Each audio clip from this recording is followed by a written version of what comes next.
Hello बच्चों, कैसे हो? बहुत बढ़िया, बहुत अच्छे। आज आपके सामने में क्लास 11th का बहुत ही जबरदस्त, बहुत ही इंपॉर्टेंट और बहुत महत्वपूर्ण टॉपिक आपके लिए लाया गया है आपके प्यारा सा चैनल उस्मानी सर ने। तो बच्चों, आज का जो क्लास है आपका वो है क्लास 11th के लिए वेक्टर क्वांटिटीज। आप फिजिक्स में class 11th up to class 12th आपका मोर और लेस सारे टॉपिक्स में वेक्टर्स का यूज होगा।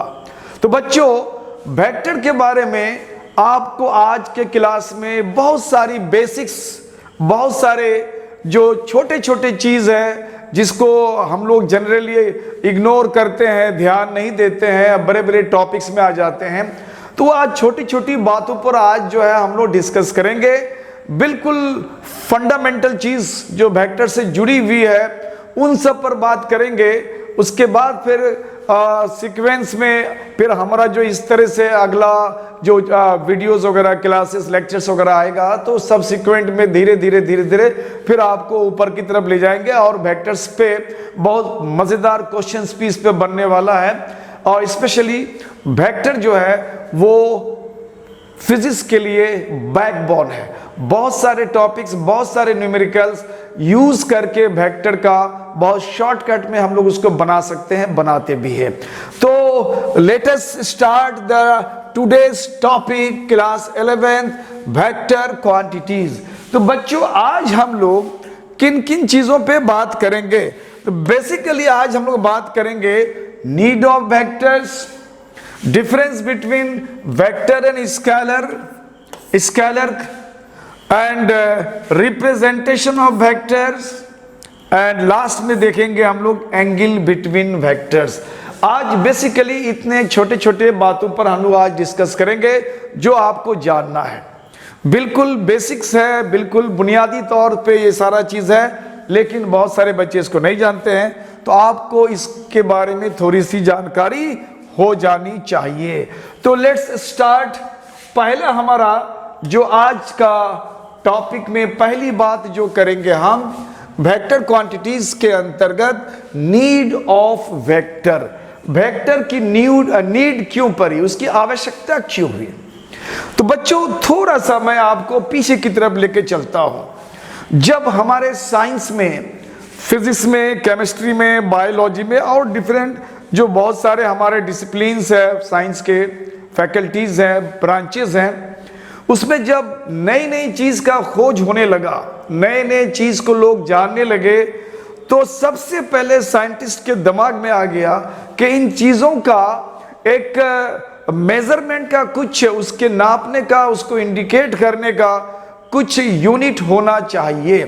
तो इस तरह से लोगों ने डिफरेंट चीज को बेसिकली डिफरेंट चीज जो हमारे साइंस में फंडामेंटल रूप से और बुनियादी तौर पे वो बहुत ही ज़रूरत है, और उसको हम लोग मैनिपुलेट करके अलग अलग ढंग से बहुत सारे क्वांटिटीज़ को हम लोग फॉर्म करते हैं।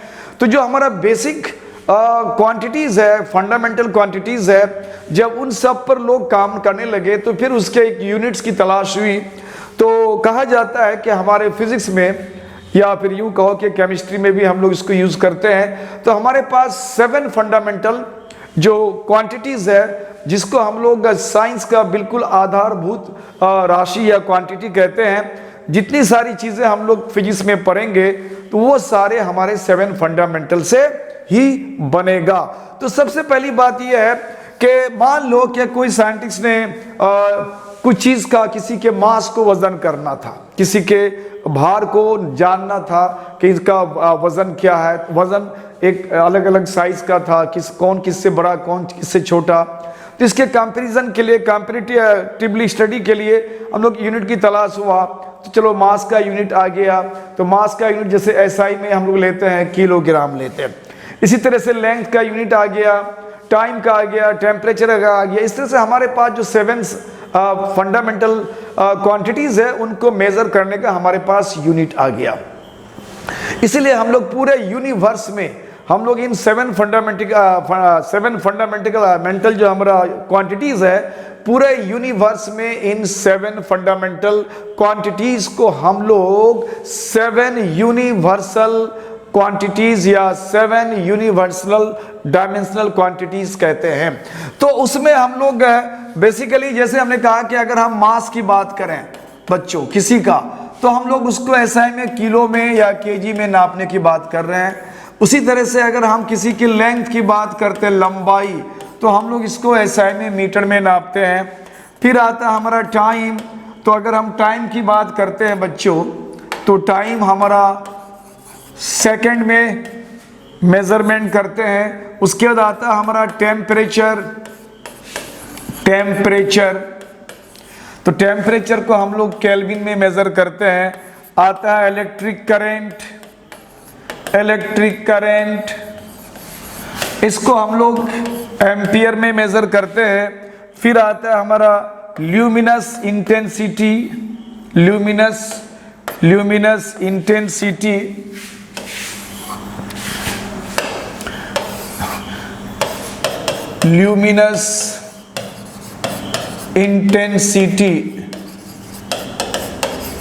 इसके लिए हम लोग कैंडेला का इस्तेमाल करते हैं, कैंडेला। उसके बाद आता है हमारा अमाउंट ऑफ सब्सटेंस,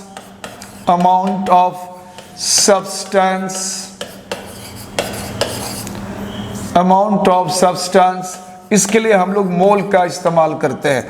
तो इस तरह हमारे पास 1 2 3 4 5 6 और ये 7 हमारा फंडामेंटल फिजिकल क्वांटिटीज है, जो सारे फिजिक्स में, केमिस्ट्री में, जहां भी कोई भी चीज हम पढ़ेंगे, स्टडी करेंगे, कोई भी टॉपिक पढ़ेंगे, कहीं ना कहीं ये 7 फंडामेंटल फिजिकल क्वांटिटीज का इन्वॉल्वमेंट है।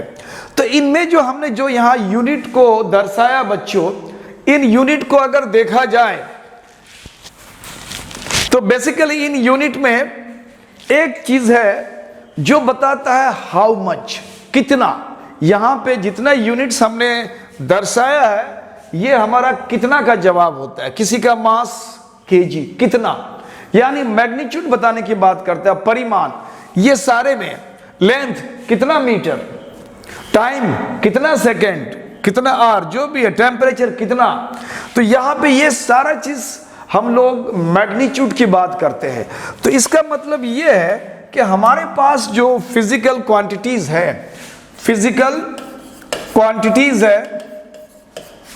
तो फिजिकल क्वांटिटीज में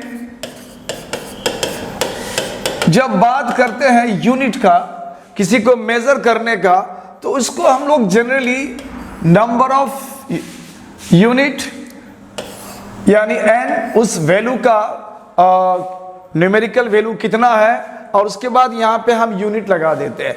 जैसे हमने कहा कि मास हमारा अगर 10 kg है, तो ये 10 हमारा हो गया मास का न्यूमेरिकल वैल्यू, और हमने अगर केजी इस्तेमाल किया, ये हमारा यूनिट हो गया।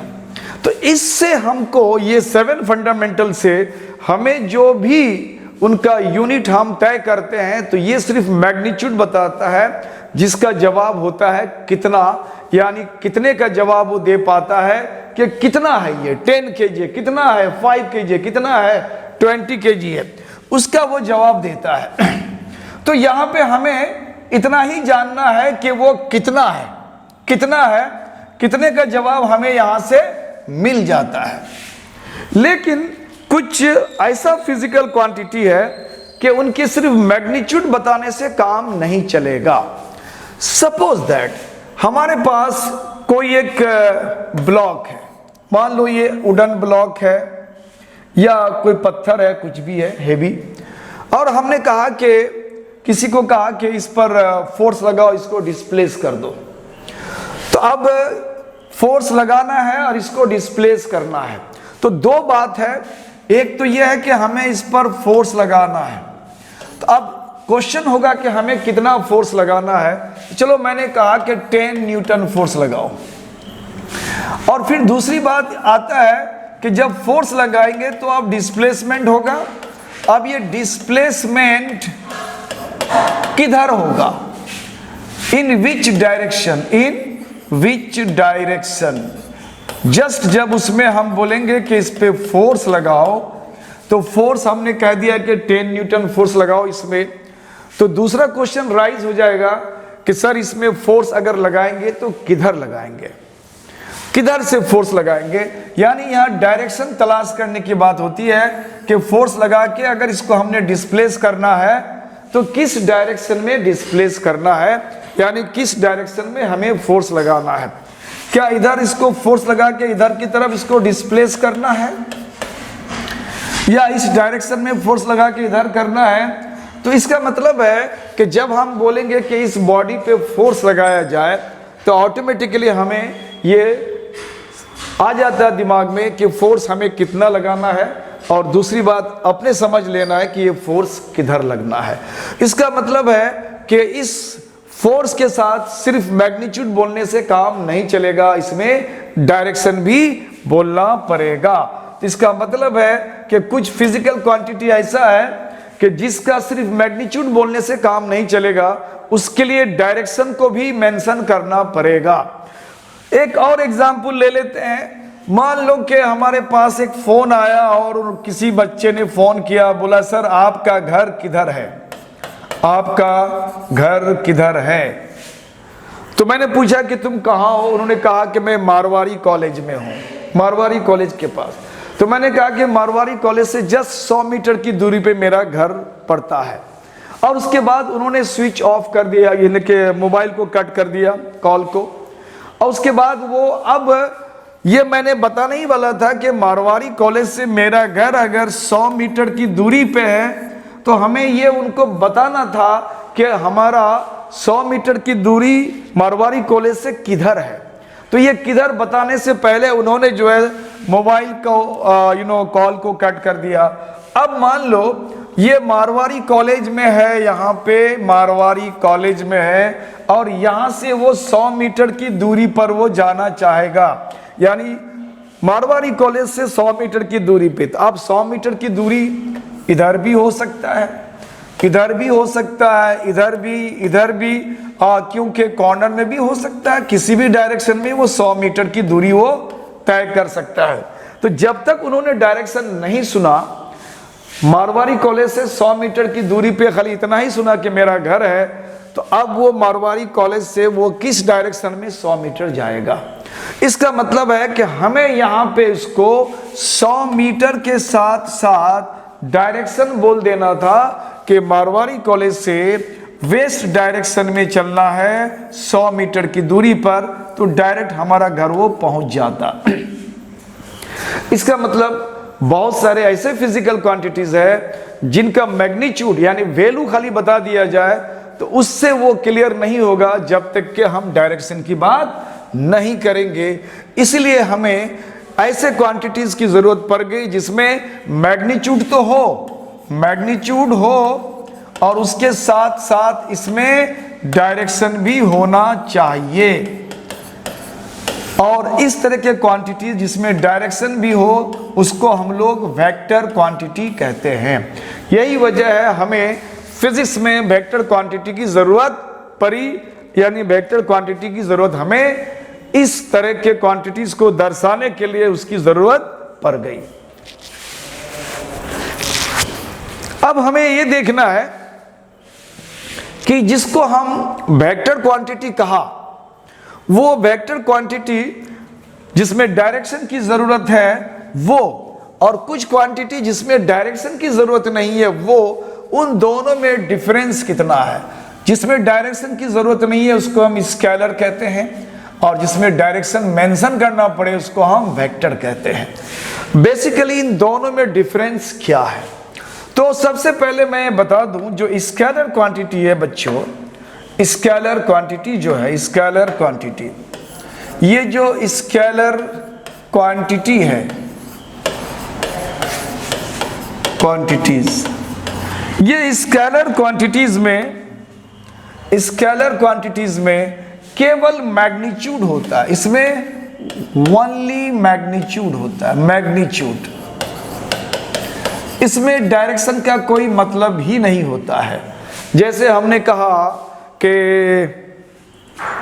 5 केजी कोई सामान खरीदना है, जैसे पोटैटो खरीदना है 5 केजी, तो 5 केजी अगर हम पोटैटो बोलते हैं तो हमें यहाँ ये मेंशन नहीं करना पड़ेगा कि ये 5 केजी पोटैटो की अगर बात हो रही है तो ये 5 केजी पोटैटो किस डायरेक्शन में लेना है इसको, तो यहाँ डायरेक्शन का कोई मतलब नहीं होता है। अगर हम कहें कि 2 घंटा हमें स्टडी करना है, अब यहाँ पे ये नहीं बताना पड़ेगा कि 2 घंटा स्टडी किधर करना है, पूरा पश्चिम दक्षिण उत्तर ऊपर नीचे दाएं बाएं लेफ्ट राइट। इसका मतलब है कि ऐसे क्वांटिटी जिसमें सिर्फ मैग्नीट्यूड बोलना एनफ है, काफी है, डायरेक्शन का उसमें कोई लेना देना नहीं है, डायरेक्शन का कोई मतलब नहीं होता है, तो वैसे क्वांटिटीज को हम लोग स्केलर क्वांटिटी कहेंगे। दूसरा आता है हमारा वेक्टर क्वांटिटी। ये जो वेक्टर क्वांटिटी होता है, वेक्टर क्वांटिटीज होता है, बच्चों इसको बेहतर समझना है। वेक्टर क्वांटिटीज में क्या आएगा, पहले तो मैग्नीट्यूड आना पड़ेगा, उसमें मैग्नीट्यूड यानी उसके वैल्यू कितना है। दूसरा इसमें नेसेसरीली डायरेक्शन होना चाहिए, मैग्नीट्यूड भी हो और डायरेक्शन भी हो। और तीसरी बात इसमें यह आता है कि कभी कभी मैग्नीट्यूड भी होता है और डायरेक्शन भी होता है, लेकिन तब भी वो वेक्टर क्वांटिटी नहीं होता है, वो स्केलर होता है। तो तीसरा पॉइंट, वेक्टर होने के लिए क्या होना चाहिए, तो ये ओबे करे, पालन करे किसका, ओबे वेक्टर एडिशन का, यानी वेक्टर एडिशन का इसको ओबे करना पड़ेगा। बच्चों इसके आगे ये पढ़ने के बाद हमारा जो आगे सक्सेसिव कुछ और भी लेक्चर्स आएगा तो उसमें वेक्टर्स को जोड़ने का, वेक्टर्स का टाइप वगैरह मैं बताऊंगा। लेकिन चूंकि यहाँ पे एक बात सामने आ जा रही है, ओबे वेक्टर एडिशन, तो हल्का फुल्का इसको यहाँ पे हम यूज करके दिखा देंगे। बट डिटेल वेक्टर्स को हम कैसे ऐड करेंगे, सब्ट्रैक्ट कैसे करते हैं, मल्टीप्लाई कैसे करते हैं, ये सारी बातें हमारे इसके कई वीडियो के बाद आने वाला है, कई लेक्चर के बाद आने वाला है।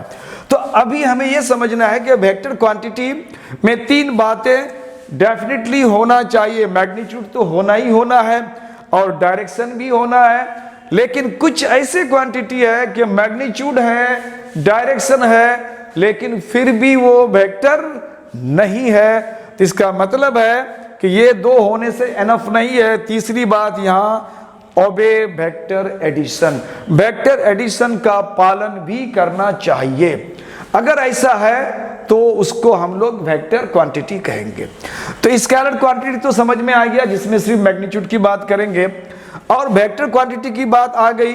इसमें 3 चीजों पर हम लोग बात करेंगे, मैग्नीट्यूड पर करेंगे, डायरेक्शन पे करेंगे, और वेक्टर एडिशन को ओबे कर रहा है कि नहीं कर रहा है इसकी बात करेंगे। तो ये 3 चीज पे थोड़ा सा हम लोग डिस्कस कर लेते हैं, 3 चीज पे डिस्कस कर लेते हैं, थोड़ा सा स्लाइड, हाँ 3 चीज पे डिस्कस कर लेते हैं। जैसे मान लिया जाए कि हमने कहा कि कोई एक बॉडी है, उस पर फोर्स लगाना है, एक बॉडी है, इस पर हमें फोर्स लगाना है।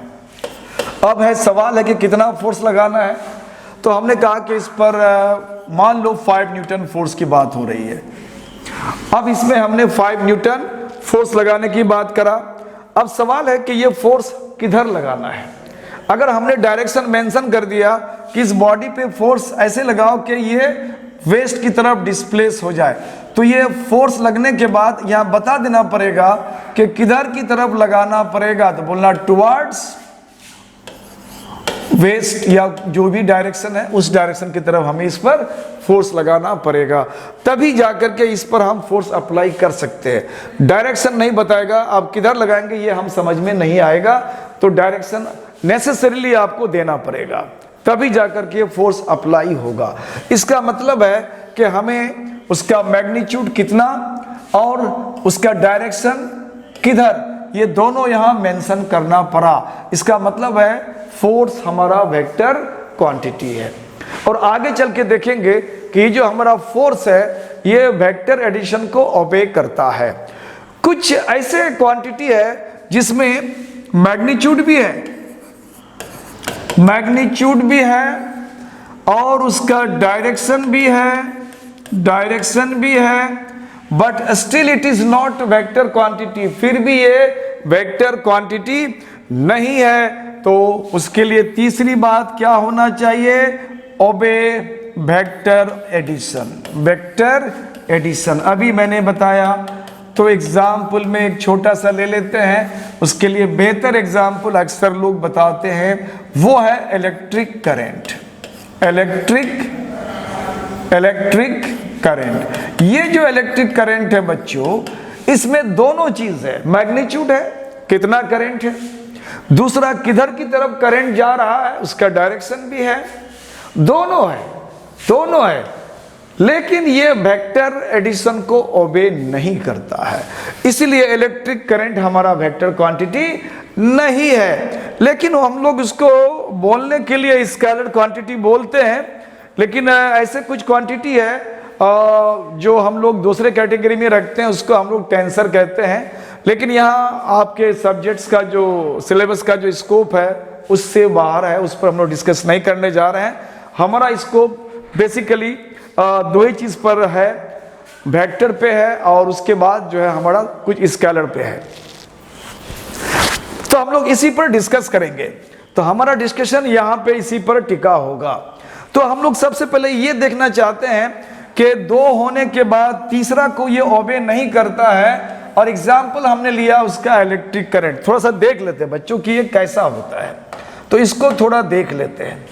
सपोज दैट, मान लिया कि हमारा इधर से करंट आ रहा है 4 एम्पियर और इधर से करंट आ रहा है हमारा 3 एम्पियर, और ये दोनों 90 के एंगल पर है, 90 डिग्री के एंगल पर है। अब ये दोनों मिलकर के इधर की तरफ जा रहा है उसका रिजल्टेंट। तो रिजल्टेंट जो होगा यहां पे, resultant value, resultant current, resultant current, अगर ये 4 और 3 का रिजल्टेंट ये अगर वेक्टर एडिशन होता है और 90 के एंगल पर है ये, तो यहाँ पाइथागोरस थ्योरम के अनुसार ये काम करेगा। अगर यहाँ पाइथागोरस थ्योरम का यूज कर ले यहाँ पे कि दो साइड है या दो वेक्टर्स है 4n 3 एम्पियर का और 90 के एंगल पे है, तो हम लोग वेक्टर एडिशन से इसके वैल्यू को निकालेंगे इस तरह से, 3 square plus 4 square under root, और ये हो जाएगा 9 प्लस 16 और ये हो जाएगा 25 यानी 5। अगर इसका रिजल्टेंट 5 होता, 5 एम्पियर होता, 5 एम्पियर होता, तो हम लोग कहते हैं कि जो इलेक्ट्रिक करंट है वेक्टर एडिशन को ओबे करता है। बच्चों ये वेक्टर एडिशन के बारे में थोड़ा सा डिटेल हम लोग करेंगे, लेकिन ये हमारे 1-2 लेक्चर के बाद आएगा, क्योंकि इसके बाद मैं टाइप्स ऑफ वेक्टर बताऊंगा, अलग अलग टाइप के वेक्टर होते हैं। अभी चूंकि मेरा बिल्कुल बेसिक चीज अभी मैं बता रहा हूं, सिर्फ हम लोग इसी पे लिमिटेड अपने को करना है, और जब हम लोग वेक्टर एडिशन में आएंगे तब समझ में आएगा कि इसको हम कैसे ऐड करते हैं। वेक्टर को जब भी ऐड करते हैं उसके लिए हम लोग एंगल को मेंशन करना जरूरी समझते हैं। बगैर एंगल मेंशन किए हुए किसी भी दो वेक्टर को हम ऐड नहीं करते हैं, तो ये चीज है। लेकिन यहाँ पे प्रैक्टिकली जो देखा गया, प्रैक्टिकली ये देखा गया कि इन दोनों का जो रिजल्टेंट वैल्यू है वो 7 एम्पियर मिला। इसका मतलब है कि 4 एम्पियर और 3 एम्पियर ये डायरेक्ट इसको हमने ऐड करा, और ऐड करने के बाद ये हो गया हमारा 7 एम्पियर। और डायरेक्ट इस तरह से जो मैग्नीट्यूड को हम ऐड करते हैं, इसको हम लोग अलजेब्रिक एडिशन कहते हैं। अलजेब्रिक एडिशन, बीजगणितीय योग। और वेक्टर क्वांटिटी में अलजेब्रिक एडिशन नहीं होता है। वेक्टर क्वांटिटी में जो एडिशन होता है वो हमेशा ऑलवेज वेक्टर का एंगल यानी वेक्टर्स के बीच का एंगल को ध्यान में रखते हुए किया जाता है, और उसके लिए हमें कुछ लॉज पढ़ना पड़ता है। आगे कुछ लॉज पढ़ेंगे। वेक्टर को ऐड करने के लिए हमें 3 लॉज पढ़ना है, law of triangle of vector addition, law of parallelogram of vector addition, law of polygon of vector addition. 3 law नियम के द्वारा हम वेक्टर्स को ऐड करेंगे, जो सक्सेसिव हमारे आने वाले लेक्चर में आपको बताया जाएगा। आज हम बिल्कुल बेसिक्स की बात करते हैं। तो इस तरह से हमारा इलेक्ट्रिक करंट में बच्चों दोनों है, मैग्नीट्यूड है और एक डायरेक्शन भी मेंशन कर रहा है। लेकिन चूंकि ये वेक्टर एडिशन को ओबे नहीं कर रहा है, जनरल अलजेब्रिक एडिशन को ओबे कर रहा है, इसीलिए इलेक्ट्रिक करंट हमारा वेक्टर क्वांटिटी नहीं है। तो बेसिकली हमें वेक्टर और स्केलर क्वांटिटी में ये जो फर्क है, इस फर्क को हम लोगों ने समझ लिया, जान लिया, और इस तरह से हम लोग बेसिक फर्क को हम लोगों ने जान लिया। अब थोड़ा सा आगे चलते हैं। यहाँ है वेक्टर्स का रिप्रेजेंटेशन। वेक्टर को हम लोग कैसे रिप्रेजेंट करते हैं?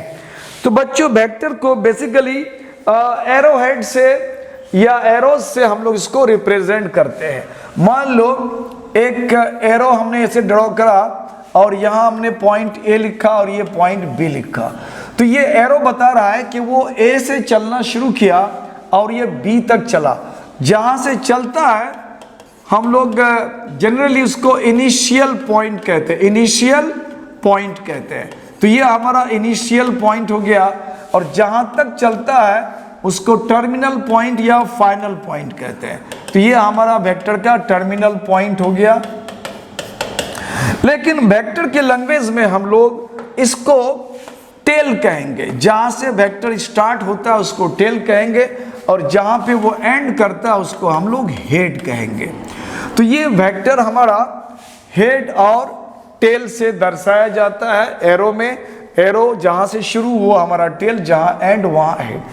अब ये जो हेड है, यही हेड हमारा, यही हेड जो है डायरेक्शन को बताता है कि इस वेक्टर का डायरेक्शन दिशा किधर की तरफ है। और इस एरो का जो लेंथ होता है, इसका जो लेंथ होता है यहां से यहां तक, ये लेंथ इस वेक्टर का मैग्नीट्यूड बताता है, मैग्नीट्यूड। यानी अगर हमने किसी वेक्टर को रिप्रेजेंट करा ए टू बी, तो ये जो हमारा रिप्रेजेंटेशन है, इस रिप्रेजेंटेशन में हमारा दो चीज छिपा हुआ है। एक तो है कि कितना है, यानी दैट इज मैग्नीट्यूड। दूसरा है कि ये किधर है, किस डायरेक्शन में है, यानी दो चीज को ये बताने की काम करता है। यानी वेक्टर ऑलवेज हमारा रिप्रेजेंट किया जाएगा इस तरह के एरो से। एरो के स्टार्टिंग टेल और फाइनल को हेड कहेंगे। तो एक तो ये हुआ कि वेक्टर को हम रिप्रेजेंट कैसे करते हैं। दूसरा इसमें एक खूबी और है बच्चों, वेक्टर को हम लोग जब रिप्रेजेंट करते हैं तो वेक्टर के साथ कुछ बातें शामिल है। कोई भी वेक्टर, किसी भी वेक्टर को हम उसके जगह से, कोई वेक्टर है हमारे पास, ये वेक्टर है, इस वेक्टर को हम कहीं भी डिस्प्लेस कर सकते हैं। इस वेक्टर को कहीं भी हम ले जा सकते हैं। शर्त है कि उसका डायरेक्शन जिधर है वो चेंज नहीं करना है, और उसका जो लेंथ जिसको हम मैग्नीट्यूड कहते हैं, ये वेरी नहीं होना चाहिए। अगर ये दो चीज को हम बिना चेंज किए हुए वेक्टर को उठा के हम कहीं भी ले चले जाएंगे तो इसको बोलते हैं शिफ्टिंग ऑफ वेक्टर। यानी वेक्टर को उठा के हमने यहां लेके आ गया, वेक्टर को उठा के हमने इस पॉइंट पे लेके आ गया, यानी वेक्टर को हमने यहां पे शिफ्ट कर दिया, वेक्टर को हमने यहां शिफ्ट कर दिया। कहीं भी शिफ्ट करेंगे, ये शर्त है कि उनकी जो लेंथ है, जो मैग्नीट्यूड बताता है, और उनका जो हेड जिस डायरेक्शन में डायरेक्शन बताता है, इसको नहीं चेंज करना है। तो इसको हम लोग पैरेलल शिफ्टिंग भी कहते हैं।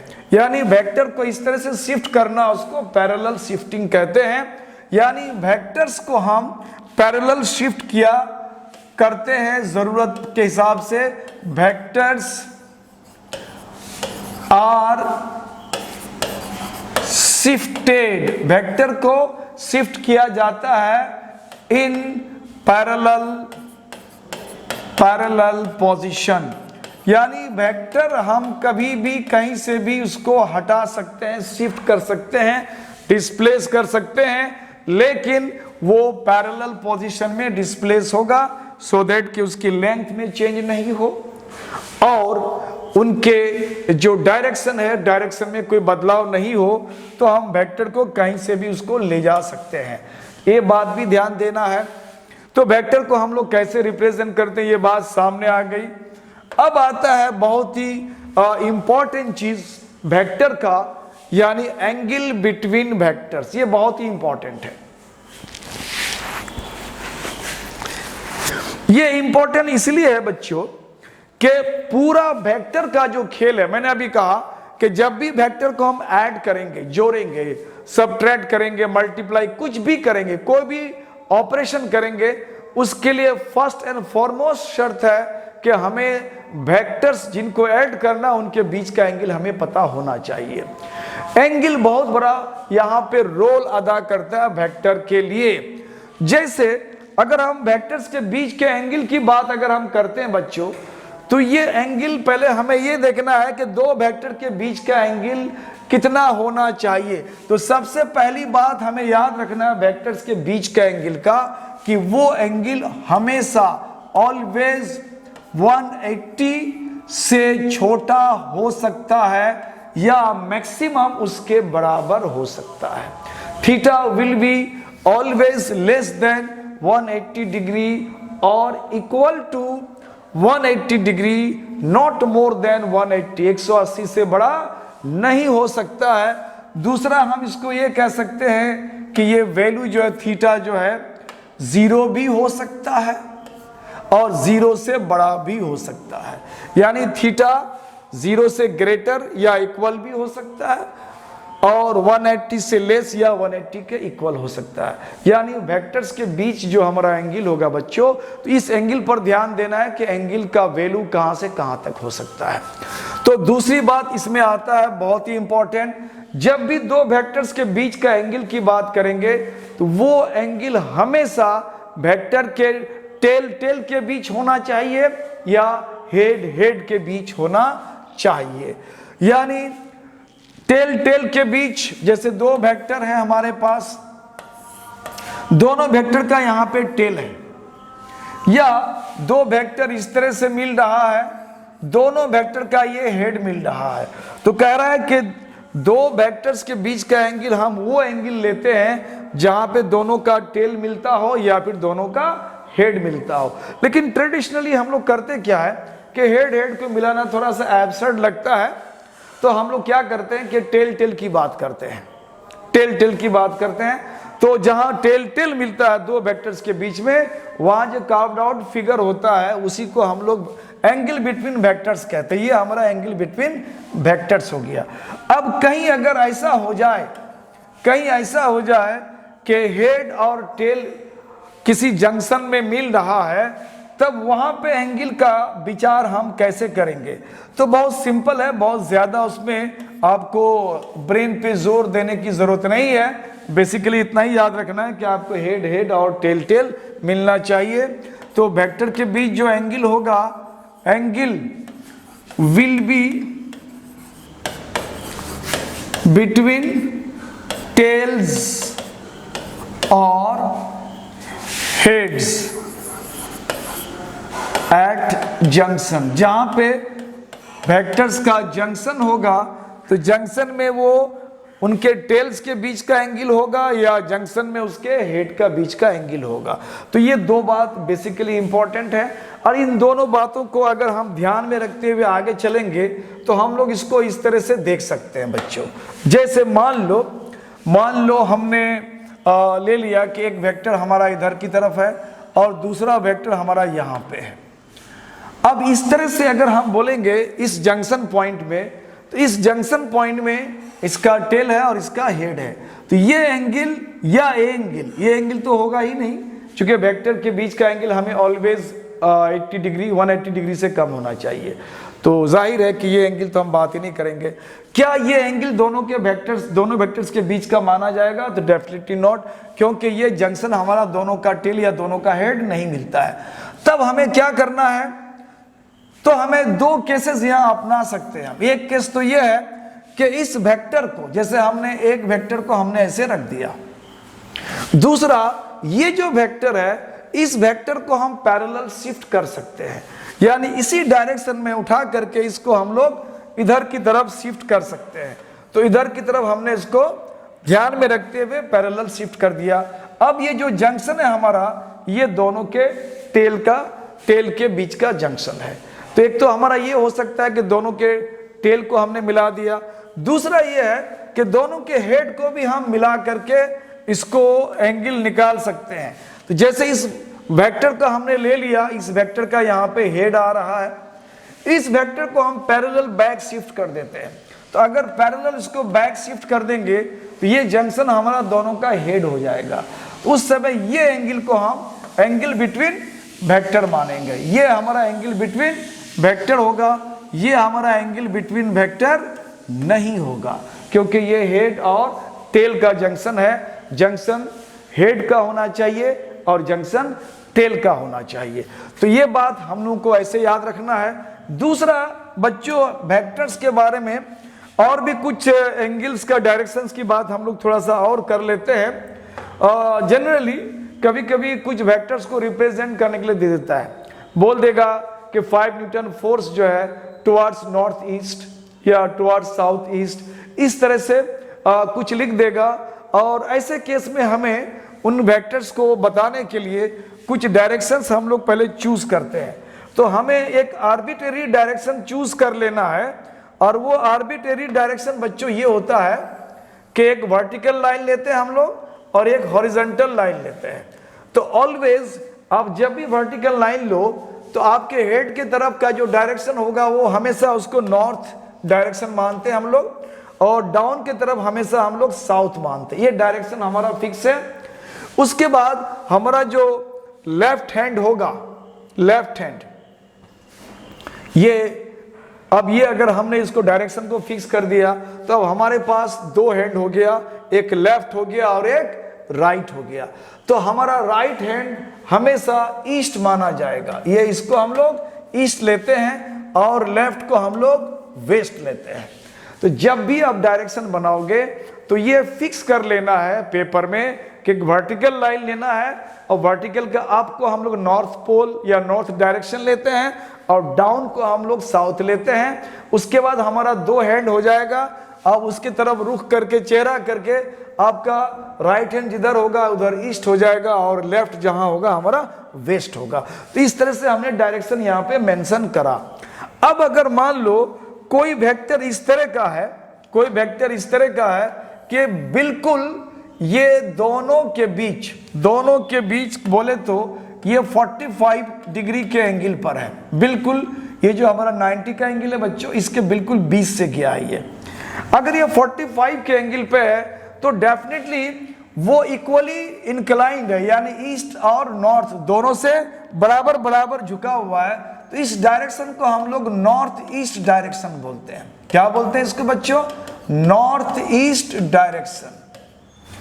इसी तरह से अगर हमारा इधर की तरफ अगर ये डायरेक्शन हम मेंशन करें और ये एंगल भी हमारा 45 का हो जाए तो इक्वली इंक्लाइंड हो गया, इधर भी 45 हो जाएगा।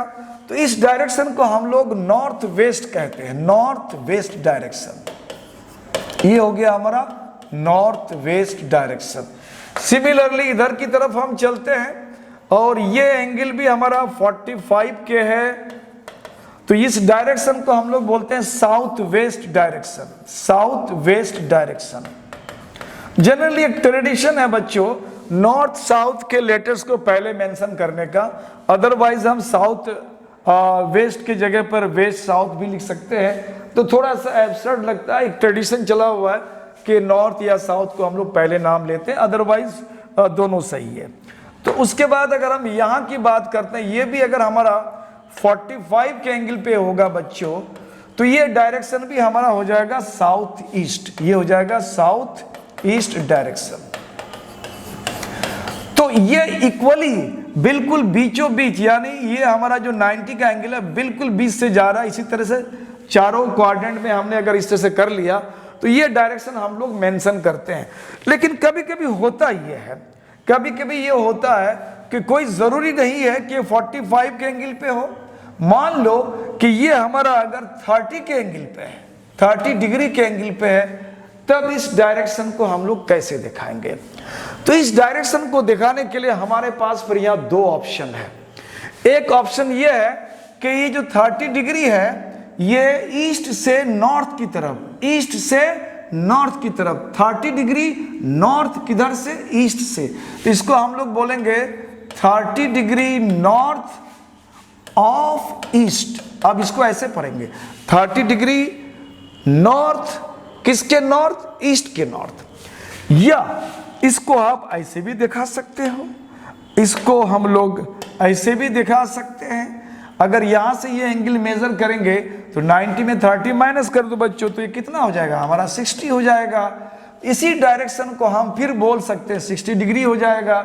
इसको हम बोल सकते हैं कि ये डायरेक्शन किधर है, तो बोलेंगे 60 डिग्री किधर है, 60 डिग्री ईस्ट है, 60 डिग्री ईस्ट है। किसके 60 डिग्री ईस्ट, नॉर्थ के। तो यहां बोलेंगे 60 डिग्री ईस्ट ऑफ नॉर्थ। तो इस तरह से आप और भी क्वाड्रेंट में अलग अलग एंगल को मेजर करके बता सकते हो। तो ये डायरेक्शन को बताने का एक तरीका हुआ। इस तरह से हम लोग एंगल्स जो है वेक्टर्स के बीच का एंगल्स को दर्शाने का काम करते हैं। हमें आगे चल करके बहुत सारे वेक्टर्स की जरूरत पड़ जाएगी, तो वहाँ पे एंगल्स हम लोग नेसेसरीली मेंशन करेंगे।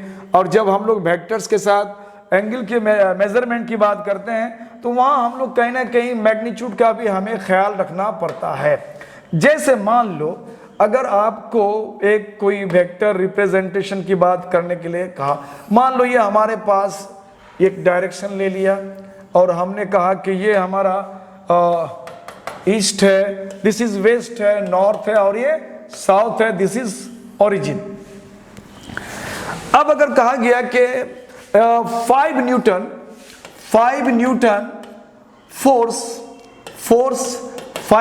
फोर्स किधर की तरफ होना चाहिए, तो मान लो डायरेक्शन दे दिया कि 30 डिग्री नॉर्थ ऑफ ईस्ट। ये मेंशन कर दिया कि 5 Newton force 30 degree north of east. इसको आप अपने पेपर में दर्शाए कैसे दिखाएंगे। तो सबसे पहले हम लोग एक स्केल बनाते हैं। स्केल क्या बनाते हैं, हमारा जो मेजरमेंट का स्केल होता है नॉर्मली वो 1 सेंटीमीटर का हम लोग लेके चलते हैं। तो 1 सेंटीमीटर को अगर हमने 1 न्यूटन फोर्स कंसीडर करा, तो अब हमें 5 न्यूटन फोर्स के लिए हमारा स्केल कितने का होना चाहिए, वो 5 सेंटीमीटर का होना चाहिए। तो हमने क्या करा यहाँ पे, हमने 5 सेंटीमीटर